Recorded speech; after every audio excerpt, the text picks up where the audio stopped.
भारतीय राष्ट्रीय कांग्रेस के अधिवेशन और उसकी अध्यक्षता कहाँ पे हुई उसके बारे में जानते हैं। फर्स्ट जो संस्थापक के बारे में जानते हैं, ऑक्टेवियन, एलन ऑक्टेवियन ह्यूम, एक अंग्रेजी अधिकारी, रिटायर्ड अंग्रेजी अधिकारी के द्वारा कैसी पार्टी का गठन किया जाता है जो भारतीयों में आगे चलकर राष्ट्रवाद, राष्ट्रीय एकता उनके मन और विचार में और कार्यशैली में उसको पनपने में बहुत हेल्प करता है और फाइनली भारतीयों को ब्रिटिशर से आज़ादी मिलती। 28 दिसंबर से 30 दिसंबर तक 1885 में बॉम्बे में संस्कृत कॉलेज में 72 लोगों का बैठक होता है। उसके बाद 1886 में कांग्रेस अधिवेशन होता है कोलकाता में। दादा भाई नौरोजी उसकी अध्यक्षता करते हैं। 87 में बदरुद्दीन तैयब जी प्रथम मुस्लिम अध्यक्ष। ये बैठक होती है मद्रास में। फिर इलाहाबाद में जो बैठक होती है उस वक्त के कांग्रेस के अध्यक्ष प्रथम अंग्रेजी अधिकारी होते हैं जिनका नाम जॉर्ज यूल रहता है। फिर 1896 में एक अधिवेशन होता है कोलकाता में जिसमें अगर हम बात करें तो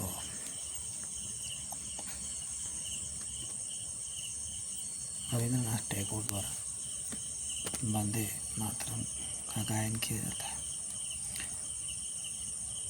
फिर 1901 में अगर मैं बात करूं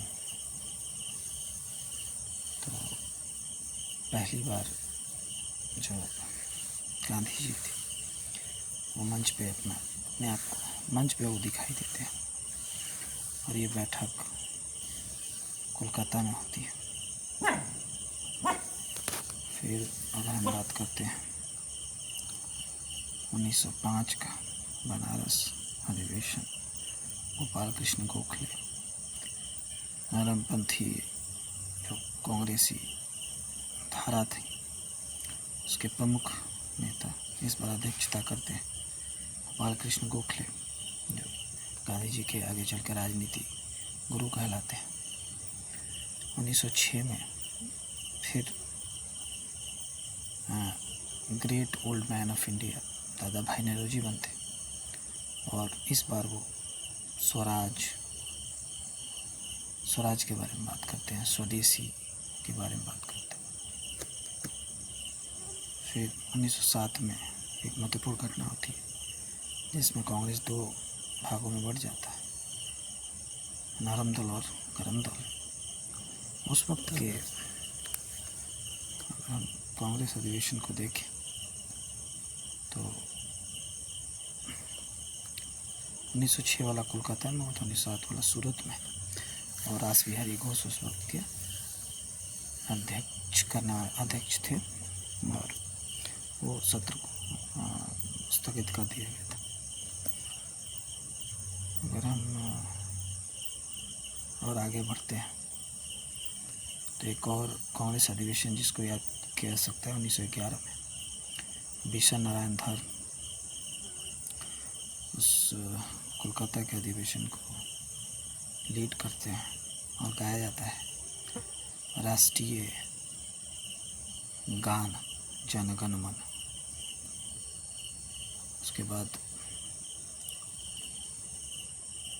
1900 अगर हम 12 की बात करते हैं तो बिहार के लिए इम्पोर्टेंट पटना में बांकीपुर में मधुलकर साहब के अध्यक्षता में कांग्रेस अधिवेशन। आगे आप चीज़ों को पढ़ाने की कोशिश करते हैं तो 1917 एक इम्पोर्टेंट कांग्रेस अधिवेशन। इसमें पहली बार एनी बेसेंट महिला अध्यक्षता करती हैं कांग्रेस अधिवेशन, और ये भी कोलकाता में होता है। फिर अगर हम बात करते हैं 1919 का, तो उस वक्त जालियांवाला बाग हत्याकांड हुआ, इसकी निंदा की गई और अध्यक्षता मोतीलाल नेहरू ने किया। अमृतसर,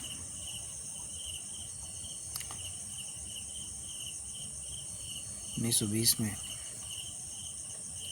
कोलकाता में होता है, अध्यक्षता रहती है, विशेष सत्र बुलाया जाता है और लाला लाजपत राय की अध्यक्षता में कांग्रेस का अधिवेशन होता है। इसमें असहयोग आंदोलन महात्मा गांधी के असहयोग आंदोलन समर्पित सहयोग किया जाता है।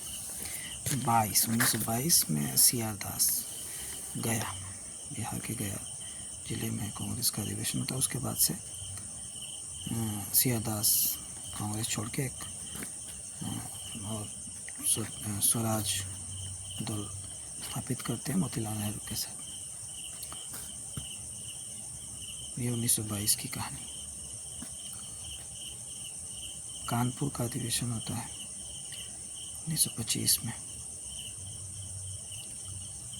उससे पहले 1924 में, उससे पहले अगर कहा जाए तो 1923 में अबुल कलाम आज़ाद अध्यक्षता करते हैं। 24 में बेलगाम कर्नाटका में महात्मा गांधी पहली और आखिरी बार कांग्रेस अधिवेशन का अध्यक्षता करते हैं।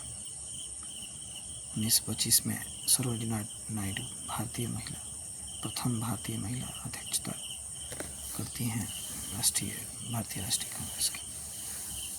ये 1925 तक की बात है। अगर और बढ़ा जाए तो फिर 1928 में मोतीलाल नेहरू अगेन लीड करते हैं। 29 में लाहौर में जवाहरलाल नेहरू पूर्ण स्वराज की मांग करते हैं, स्वतंत्रता की मांग करते हैं और 26 जनवरी को स्वतंत्रता दिवस घोषित करते हैं लाहौर के रावी नदी के किनारे, और झंडा भी फहराया जाता है आदि रात। कहीं ना कहीं 26 जनवरी बाद में गणतंत्र दिवस का रूप लेता है। ये रहा ये 29 का।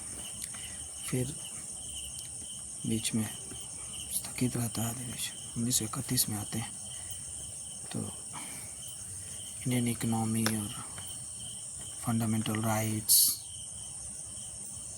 माइनॉरिटीज़ का राइट, इस सब के बारे में सरदार पटेल के अध्यक्षता में कराची अधिवेशन होता है। ये 1931 की बात है।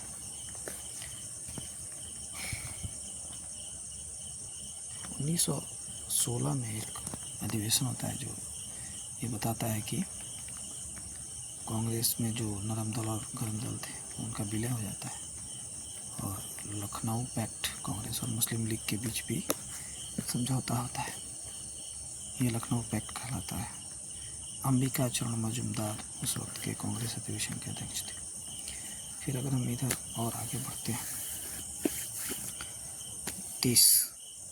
34 में बॉम्बे के अधिवेशन के जो अध्यक्ष रहते हैं डॉक्टर राजेंद्र प्रसाद होते हैं। 34 फिर अगर हम 1937-38 अगर इनको हम 39 को अगर हम देखते हैं तो हरिपुरा कांग्रेस अधिवेशन का अध्यक्षता सुभाष चंद्र बोस करते हैं। 38-39 त्रिपुरी में वो जीत के आते हैं, लेकिन कहा जाए तो गांधी जी के समर्थक पट्टाभी सीतारामैया की हार होने की वजह से सुभाष चंद्र बोस को पार्टी छोड़ दिया, फॉरवर्ड ब्लॉक का निर्माण किया। फिर उन्होंने इस्तीफा दे दिया, हट गया, तो विशेष रूप में इनको बनाया गया डॉक्टर राजेंद्र प्रसाद को। फिर अगला जो अधिवेशन हुआ जिसकी इसकी अध्यक्षता अबुल कलाम आज़ाद किए। फिर आज़ादी से पहले मेरठ अधिवेशन 1904 के प्लानी अगर हम बात करें तो, और आज़ादी के बाद टावी सीतारामैया 1948 जो भारतीय कांग्रेस के अध्यक्ष बनते। तो ये कुछ इम्पोर्टेंट भारतीय राष्ट्रीय कांग्रेस के अधिवेशन और लोकेशन और उनके अध्यक्ष और उससे जुड़ी यादों के बारे में एक वीडियो रहा। आई होप आप लोग को अच्छा लगा होगा। अच्छा लगे तो कमेंट कीजिए और पढ़ाई में हेल्प लगे तो लाइक कीजिए।